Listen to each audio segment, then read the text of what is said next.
السلام علیکم۔ اس آیہ مبارکہ میں جو بات بیان ہوئی ہے وہ یہ ہے کہ مشرکین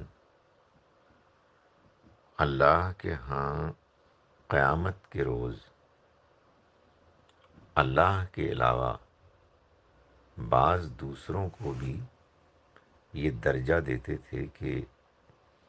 وہ بھی ان کے لیے آخرت میں نجات کا ذریعہ بن جائیں گے،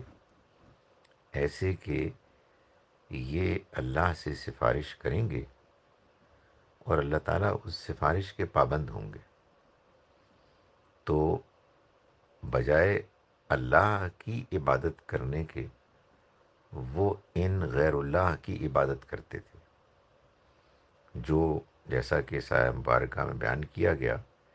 کہ نہ انہیں کوئی نقصان پہنچا سکتے نہ کوئی فائدہ پہنچا سکتے۔ جو شفاعت زیر بحث آتی ہے قرآن مجید میں، جس کی روشنی میں ہم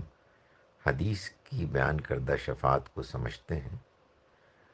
اس میں سارے کا سارا اختیار اللہ کا ہے۔ اللہ ہی طے کرے گا کہ کون شفاعت کرے گا، اور اللہ ہی طے کرے گا کہ کس کے حق میں شفاعت ہو سکتی ہے۔ تو تمام کے تمام انسان یا تمام کے تمام مسلمان ایسا نہیں ہے کہ نبی صلی اللہ علیہ وسلم کا اختیار ہوگا کہ آپ ان کے لیے شفاعت کریں اور اللہ تعالیٰ پابند ہو کے ان کی شفاعت قبول ہو جائے۔ تو یہ یوں ہے۔ اس وجہ سے اس آیہ مبارکہ میں جس شفاعت کا ذکر ہے وہ اس شفاعت سے مختلف ہے کہ جو قرآن اور قرآن ہی کی روشنی میں حدیث کو سمجھنے کے نتیجے میں سامنے آتی ہے۔ مگر